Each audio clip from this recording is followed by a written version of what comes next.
প্রাকৃতিক প্রদত্ত অক্সিজেন উৎপাদন বলতে যেটা বোঝায়, আমাদের বৃক্ষ নিধনে মেতে উঠেছি।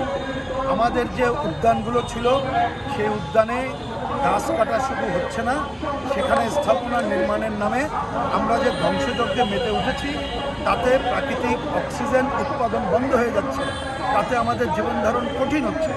আমাদের আজকে তাই দাবি, এই ঢাকা শহরের ফুসফুসি বলে খ্যাত ওসমানী উদ্যান সহ সকল উদ্যান রক্ষা করা হোক, সেখানে সকল বৃক্ষ নিধন বন্ধ করা হোক এবং স্থাপনা যে করা হচ্ছে সেটা বন্ধ করা হোক।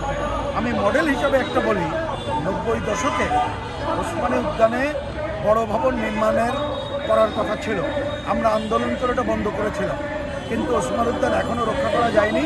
ওইখানে এত স্থাপনা নির্মাণ করে শত শত কোটি টাকা খরচ করা হয়েছে, কিন্তু আমরা দেখছি বৃক্ষ নিধন অভিযান থেমে থাকেনি। আমাদের তাই দাবি হলো ওসমানী উদ্যান, সদর সহ ঢাকা শহরের সকল উদ্যানে যত গাছ ছিল তত গাছ আগে রোপণ করা হোক। যেমন প্রসঙ্গক্রমে বলি, ওসমানী উদ্যানে কাগজে কলমে কিন্তু আছে 11,000 গাছ, আপনি গুনলে হাজারের গাছও পাবেন না। সুতরাং আমরা সব জায়গায় সরকারের কাছে দাবি করি, দখলদারিত্ব উচ্ছেদ করেই গাছ লাগানো হোক এবং বৃক্ষ নিধন বন্ধ করা হোক।